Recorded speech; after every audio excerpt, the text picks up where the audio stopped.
You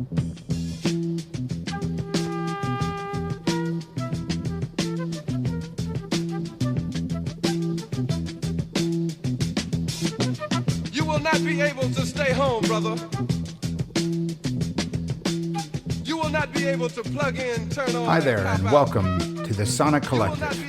I'm Darren Scott, and for the month of April 2020, as we sit here quarantined trying to deal with COVID-19, which is completely crazy at this time, but hey, the show must go on, and if anything, doing a podcast and listening to music isn't such a bad thing. So at this time, so this is great. Anyway, for April 2020, we decided, not for April, but for this round of the 4 members we have at the Sonic Collective, we decided, well, why don't we pick a genre, and then everybody pick from the genre, and they can decide what influential or classic album in that genre that would be good.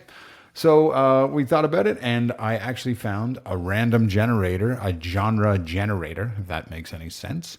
And I thought it was pretty cool, and I sent it to another member, Scott Coates, over in Bangkok, Thailand, and he spun the random generator. And lo and behold, hip-hop became the genre that we are going to explore for this month. So I actually really like old soul, hip hop, rap. I'm 50 now, so I was there kind of from the beginning a little bit. But even though I was, and I remember some of that early, especially New York rap, being from the East Coast myself, not as gangster in Prince Edward Island, but still East Coast. But I wanted to go back even further, and I thought, well, what are the roots? Where did it come from? And there's I can't remember the documentary on Netflix right now, Hip Hop History or something like that. I'll post a link. But I've been watching that, and they actually went back a little further. And I mean, I'd heard of DJ Kool Herc, they were really the first DJ, but you know, what went before him, what influenced these guys, and what even influenced what would become the style of music that is hip hop and rap that separates it from just soul and funk. So doing my research, I'd heard this name before, and I'd heard of the song, but I haven't really never listened to this album, but I came across Gil Scott-Heron. And Gil Scott-Heron was really a poet and spoken word artist early in his career, and that in itself obviously lends itself to rap.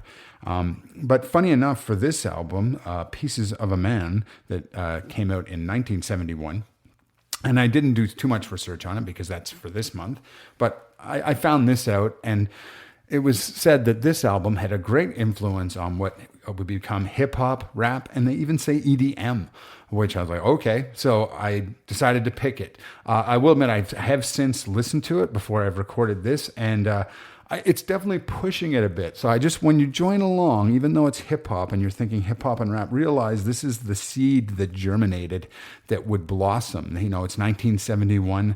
Rap wouldn't really start to come till probably mid-70s and then later 70s, early 80s when it really started to blossom.